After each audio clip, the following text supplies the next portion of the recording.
Okay, so let's get into the biosyn of it all. I was wondering when you first started working on the trilogy, day one, was the plan always to pave the way to incorporating biosyn, or was that an idea that came up along the way? The plan was to pave the way, and very specifically to Dodgson. And I was really fascinated by the idea of someone who was pretty low down in Jurassic Park on the ladder, from a corporate standpoint. Like, he's the guy that you send out with a briefcase, to Costa Rica. And now, he has slowly worked his way up, probably through making a lot of pretty shady decisions over the past 30 years, and seeing how somebody can, apply that kind of ruthlessness and disregard for consequences to something that has as much power as a global corporation like Biosyn. I always wanted to try and get there. Oh, I have a lot of questions about connecting the dots there. First, for the company itself, because as a book reader, I kind of can't help but wonder, just for your own film franchise headcanon, have you ever imagined how Biosyn kind of got back into the dinosaur game? Is it, something that happened after the fall of Jurassic World and they kind of, like worked with what was left over from that? Or was it something that was in the works for earlier than that? This is just how I see it. Like, we don't define it as clearly in the movies, but I always saw it as the fall of Jurassic World was an opportunity. For them, and the combination of being able to secure the rights to get the animals from Sorna, which we mentioned that they do, to be able to take the animals that are now not only being created at various points across the globe, but have escaped, and all of those embryos, everything that got out, that they've been able to come up with, in a lot of ways, a really justifiable reason and excuse to lay out to all these different governments, are these dinosaurs a problem for you?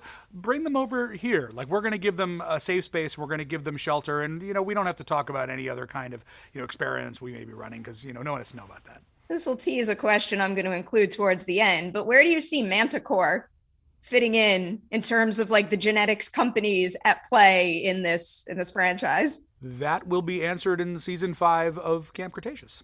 We have an answer. And there is an element of this movie that, and you may recognize already if you've been watching the show, but I don't think we necessarily maybe do it in the way people might expect we do it. But I think our movies tend to be grounded in hopefully a reality that all of us can feel is tangible and relatable to the world we live in. And we tried to take what's going on in the animated show and connect it in a way that hopefully doesn't invade too much on our Dominion story. I'm all over the place with my order here, but now I got to continue on Camp Cretaceous. So, like, one viewing, I'm sure I might have missed something, but is there another Easter egg in addition to the Barbasol can? In this movie? Yeah. Are we talking about Camp Cretaceous Camp now? Cretaceous, yeah. Oh, because you Just saw because the trailer. they revealed the Barbasol can in the trailer. Yeah, they didn't reveal who's holding it. Yes. So we'll see. I want to see that. Here's one other Camp Cretaceous burning question I have for you. Is either of the Ankylosaurus that we see in this movie bumpy? Oh, in this movie, I would like to believe that. Yeah. I care about Bumpy very much. I think it's one of the most adorable things that's ever come out of this franchise. I'll say this. I feel like so much of this movie is about, I think, our desire as an audience for these dinosaurs to find peace and to find a home. This has been about animals that have been displaced, and now we want them to find a home. We want our characters to find redemption, and I think that's something that I'm really feel really good about these 3 movies, and that I think we've allowed us to care for these dinosaurs like they're characters and animals that we know. And if I was still a kid, that's something I would definitely have a Bumpy. I kind of do now. I mean, yeah, I obviously probably own too much Jurassic stuff, and most of it's dinosaurs. So the attachment to the dinosaurs themselves, in addition to the human characters, is a big reason why this is one of my favorite film franchises out there.